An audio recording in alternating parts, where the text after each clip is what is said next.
افسوس صد افسوس کہ بڑے بڑے اداروں نے بنیادی کام چھوڑ دیا ہے۔ کسی زمانے میں تبلیغ بھی بڑی سرگرم ہوتی تھی، اور ان کے ہاں جو حلقے لگتے ہیں نا بڑے اجتماع میں، اس میں وضو کا طریقہ اور نماز کا طریقہ اور ہاتھ باندھنے کا طریقہ، نیت باندھنے کا طریقہ سب سکھاتے تھے۔ اب وہ بھی بالکل جاپانی اور جرمنی ہو گئے، اور باتیں شروع کر لی۔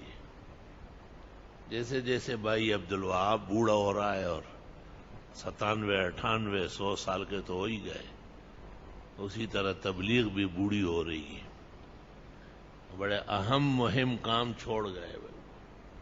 لاکھوں کروڑوں کا اجتماع ہوتا ہے، کوڑیوں کے دام ضائع ہو جاتا ہے۔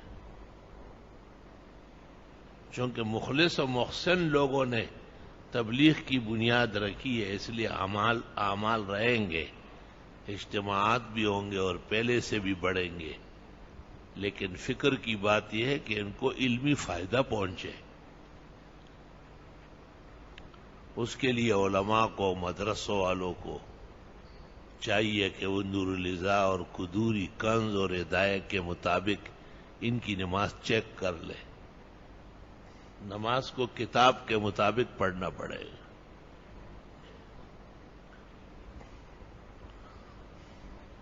اور تعجب کیا گیا ہے